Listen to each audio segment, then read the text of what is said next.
साथियों नमस्कार, धर्म जीवन चैनल में फिर एक बार आपका स्वागत है। आज हम आए हैं सप्तऋषि आश्रम और सबसे बड़ी बात आप यहाँ देख रहे हैं सप्तऋषि आश्रम। यहाँ पे 7 ऋषियों ने तपस्या किया था। उन 7 ऋषियों के नाम और उनके दर्शन भी मैं आपको कराऊंगा। और साथियों सबसे बड़ी इस महिमा इस स्थान की यह है, यह हरिद्वार से मात्र 5 किलोमीटर की दूरी पे परम पूज्य संत श्री आसाराम जी बापू आश्रम के करीब में ये बहुत ही तपोक स्थली है। और साथियों यहाँ पे जब माँ गंगा ब्रह्मदेव के कमंडलों से निकलकर धरा पर अवतरित हुई तो उसके बाद में वो जब यहाँ पठारी क्षेत्र में आए तो यहाँ पे 7 ऋषि एक साथ तपस्या कर रहे थे। तो माँ गंगा बड़ी एक चिंता में पड़ गई कि अगर मैं एक ऋषि के पास से गुजरती हूँ तो वो हो सकता है नाराज़ हो जाए, वो श्राप दे दे। तो माँ गंगा ने अपनी धाराओं के यहाँ 7 अलग अलग विभागों में 7 रूप में अपने आप को परिवर्तित कर लिया।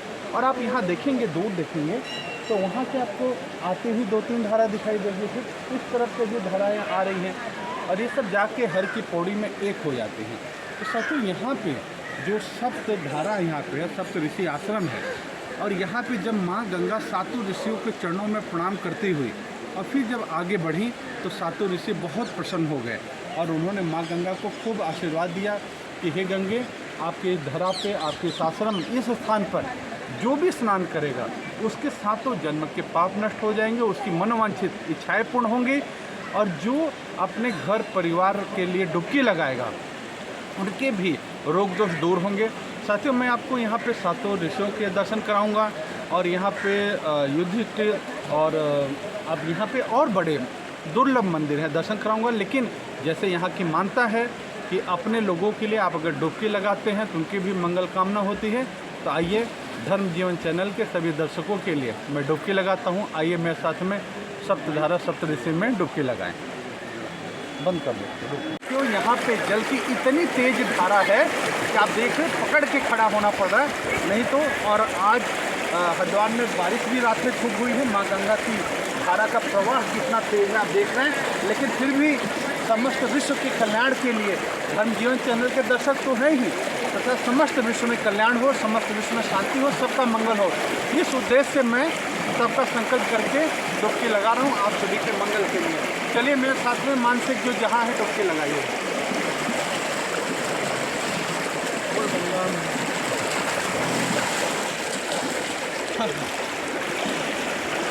उड़ते हुए दिखाओ, बचते हुए दिखाओ। साथियों बहुत तेज प्रवाह है, एक डुबकी और आपके लिए।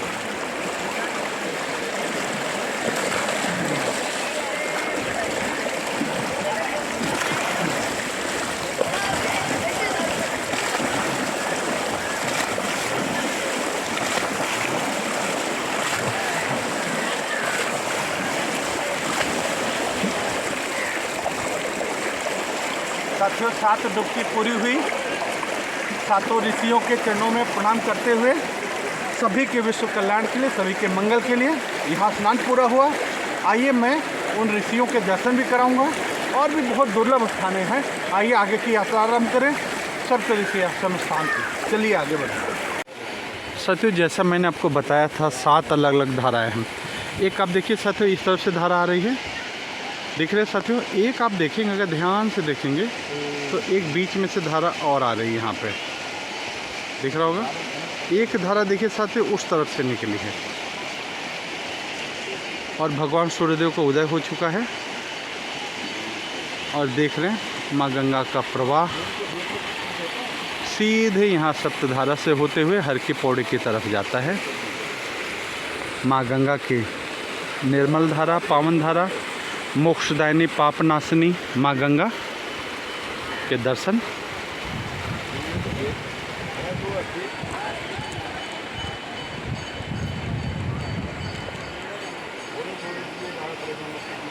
यहाँ पे हनुमान गुफा भी है, बहुत स्थान है। तो ये देखिए सप्तऋषि आश्रम के महत्व। हरिद्वार में स्थित सप्तऋषि आश्रम सबसे प्राचीन, पौराणिक एवं ऐतिहासिक आश्रम है जिसका उल्लेख पुराणों में भी मिलता है। यहाँ सप्त ऋषियों की तपस्थली है। यहाँ गंगा 7 धाराओं में विभक्त होकर 7 ऋषियों को प्रणाम करके आगे बढ़ती हैं। इस ऋषि भूमि की खोज भारत रत्न महामना पंडित मदन मोहन मालवीय जी के एकमात्र दीक्षित श्री त्यागमूर्ति गोस्वामी गणेश दत्त जी ने किया था। शास्त्रों में यह भी वर्णित है, पांडवों ने स्वर्गारोहण की यात्रा इसी स्थान से आरंभ की। श्री गंगा जी के तट पर 40 बीघा भूमि में बना यह आश्रम बड़ा विशाल, भव्य और रमणीय है। संस्कृत महाविद्यालय, अन्नपूर्णा भंडार, यज्ञशाला, गौशाला, गोस्वामी, गणेश दत्त घाट तथा परिसर में गंगेश्वर महादेव जी, राम दरबार, विघ्नहर्ता श्री गणेश जी, माँ सरस्वती आदि के भव्य मंदिर हैं। यहाँ साधुओं की भोजन व्यवस्था चल रही है। सन 1954 में भारत के प्रथम राष्ट्रपति डॉक्टर राजेंद्र प्रसाद जी के द्वारा 101 वर्ष के लिए यहाँ अग्नि प्रज्वलित की गई थी, जो आज तक निरंतर इसमें हवन हो रहा है। यहाँ पे गौशाला है, अन्न स्थान है, और ये 1954 से 101 माने कि आप मान लीजिए कि 2000 आप 1 से जोड़ेंगे तो मुझे लगता है 2054 तक ये जाएगी। आगे अग्नि 100 साल तक ये प्रज्वलित होगी। अब यहाँ पे मैं आपको एक एक स्थान के दर्शन कराता हूँ। आइए। माँ गंगा की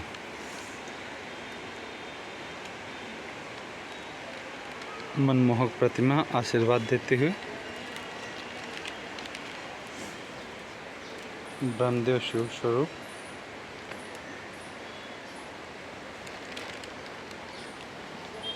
महादेव जी।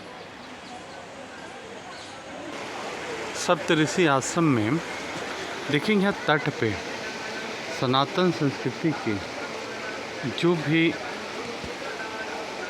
ऋषि हुए हैं, तपस्वी हुए हैं, जिन्होंने सनातन को वो स्थान दिलाने में, सनातन को जन जन में स्थापित करने में अपना जीवन पूरा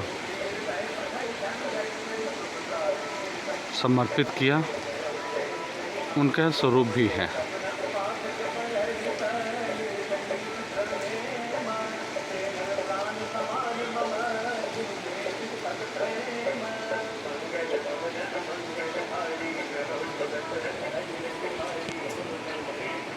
साथियों, गंगेश्वर महादेव मंदिर नाम से ही आप जानते हैं, महादेव वो जो माँ गंगा के ईश्वर है, गंगेश्वर महादेव बहुत दुर्लभ दर्शन है, बहुत प्राचीन, और आप जानते हैं इस स्थान की महिमा पुराणों में भी वर्णित है। आइए गंगेश्वर महादेव के दर्शन कराते हैं।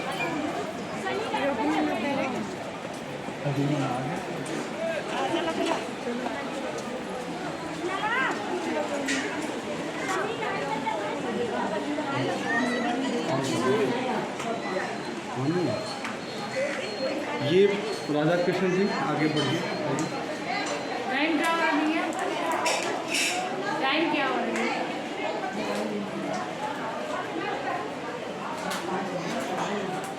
आइए।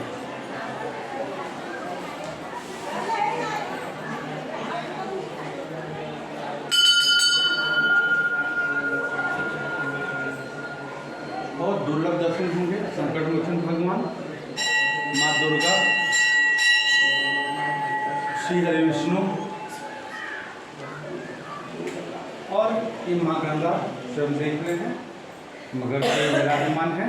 विघ्नहर्ता श्री गणेश, इनके दर्शन आपने किए हैं। और यहाँ ज्ञान की मूर्ति माँ सरस्वती, और सबसे विशेष चीज़ यहाँ का जो गंगेश्वर महादेव मंदिर है, उस शिव भगवान के दर्शन आपको कराते हैं। आइए गंगेश्वर महादेव के दर्शन कराते हैं। ये गंगेश्वर महादेव जी हैं, और सभी के कल्याण के लिए हम यहाँ पे जलाभिषेक करें महादेव जी का। आप करीब से दिखाएंगे, मैं कहूँगा साथी को कि महादेव जी के अच्छे से दर्शन करा दें करीब से लोगों को। ये गंगेश्वर है महादेव, माँ गंगा के ईश्वर, और बहुत महिमा है इनकी आदिकाल से। ये महादेव को भी समस्त विश्व का करना।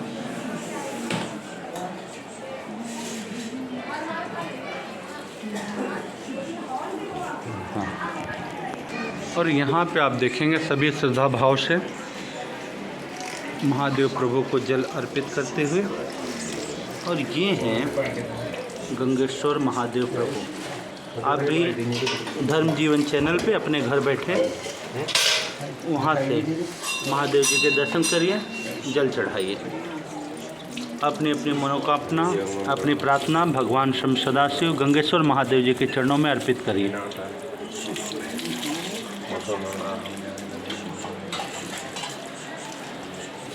और ये जो आपको कहा था ये अखंड ज्योति के दुर्लभ दर्शन करिए, जो निरंतर प्रज्वलित है 100 वर्षों के लिए। साथियों, जो सप्त ऋषि हैं उनके दर्शन आइए करिए, जो इस स्थान पे तपस्या की है, जिनके कारण ये सप्त ऋषि आश्रम बना है। सबसे पहले कश्यप ऋषि प्रभु यहाँ दर्शन कर स्नान ध्यान कर रहे थे, जो माँ गंगा उनके चरणों को स्पर्श करते हुए आशीर्वाद लेते हुए गई हैं कश्यप ऋषि। दूसरे ये कश्यप ऋषि जी को आपने देखा। आइए आगे बढ़ते हैं। साथ में ही है ये वशिष्ठ ऋषि ये तप के स्वरूप हैं। वशिष्ठ ऋषि जी, इनको भी प्रणाम कर लीजिए सप्त ऋषियों में। तीसरे नंबर पे ये हैं अत्रि ऋषि, भगवान अत्रि ऋषि। इनकी भी मैं सातों ऋषियों की महिमा भी अलग से आपको बताऊंगा। आइए आगे बढ़ते हैं। ये हैं गौतम ऋषि के दर्शन करिए। ये 7 ऋषि जो यहाँ पे तपस्या कर रहे थे। उसके बाद में आगे हैं भारद्वाज ऋषि, 5वें भारद्वाज ऋषि। और ये मानिए साथियों, केवल ये कोई मूर्ति का स्वरूप नहीं है, ये वो जागृत स्थान है जहाँ पे सप्त ऋषियों ने तपस्या करी है। आइए, ये हैं जमदग्नि ऋषि यहाँ पे हैं। और इसके बाद में ये हैं श्री विश्वामित्र जी ऋषि। ये सातों ऋषि थे जो यहाँ पे तपस्या कर रहे थे। माँ गंगा सातों अलग अलग स्थान पे बैठे थे। वहाँ जो आपने धारा देखी है एक एक स्थान पे, तो ये जो 7 धाराएं बनी हैं, आप मानिए साथियों पौराणिक काल से ये धाराएं, वो ऋषि वहीं स्थान पे बैठे थे, उनके चरणों को स्पर्श करते हुए माँ गंगा आगे गई हैं। सप्त ऋषि, उनका स्वरूप यहाँ पे दिया गया। 7 ऋषि आपने देख लिया, विश्वामित्र ऋषि, जमदग्नि ऋषि, और उसके बाद में भरद्वाज ऋषि, गौतम ऋषि, उसके बाद में आपके अत्रि ऋषि, वशिष्ठ ऋषि और कश्यप ऋषि। ये सातों ऋषि हो गए। और साथियों यहाँ पे इसकी जो स्थापना करी है आपको मदन मोहन मालवीय जी के एकमात्र दीक्षित शिष्य थे जो गणेश दत्त जी महाराज, उनके समाधि है।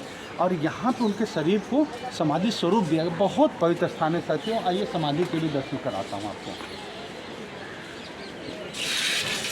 देखिए साथियों, ये लिखा है समाधि स्थल ब्रह्मलीन त्याग मूर्ति गोस्वामी गणेश दत्त जी महाराज। और यहाँ पे देखिए गोस्वामी गणेश दत्त जी महाराज केवल देश तथा सनातन धर्म के एक महान वितराग संत थे, नहीं तो वरन त्याग की कठोर तपस्या तथा जनता जनार्दन की निष्काम सेवा के कारण उनको रिद्धि सिद्धियाँ प्राप्त थी, जिनके बल पर उन्होंने राजा महाराजों तथा धनाढ़ लोगों से सनातन धर्म की सेवा तथा प्रचार प्रसार एवं दरिद्र नारायण की सहायता से अन्य लोक सेवाएं तथा अनेक शिक्षण संस्थाओं की स्थापना करवाई। उनके श्रद्धालु भक्त अपनी दुख निवृत्ति तथा मनोकामना पूर्ति के लिए आज भी उनकी पवित्र आत्मा से प्रेरणा लेते हैं। तो ये जो समाधि स्थल है प्रभु, ये कोई साधारण नहीं है गणेश दत्त महाराज की। और एक बहुत विशेष स्थान है यहाँ पे। आप जानते हैं जब पांडव स्वर्गारोहण के लिए चले थे, तो स्वर्गारोहण की उन्होंने यात्रा इसी स्थान पर प्रार्थना करके आरंभ करी थी। आइए मैं आपको आगे दिखाता हूँ, धीरे धीरे आगे बढ़ेंगे। स्वर्गारोहण जब जा रहे थे, स्वर्ग के लिए जा रहे थे, आप इस बात को मानिए, आप उस पवित्र स्थान के दर्शन करें। मुझे लग रहा है धर्म जीवन चैनल पे इतने व्याख्या से आपको पहली बार वीडियो मिल रहा है। और इस वीडियो को अपने तक सीमित नहीं रखना, आप सभी तक तो इस वीडियो को भेजना। आइए पहले दिखा, स्वर्गारोहण जब गए थे इस स्थान पर पूजा करके, उस समय इन जो भी पांडवों की स्थिति क्या थी, किस स्थिति में कैसे कैसे आगे गए थे, ये है स्वर्गारोहण का स्थान। आइए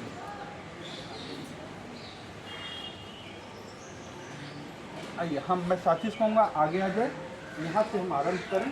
जो पंचमुखी हनुमान मंदिर, पहले यहाँ पे भगवान हनुमान जी का 5 मुख स्वरूप है। आइए, खूब सुंदर दर्शन है, आइए दर्शन करें।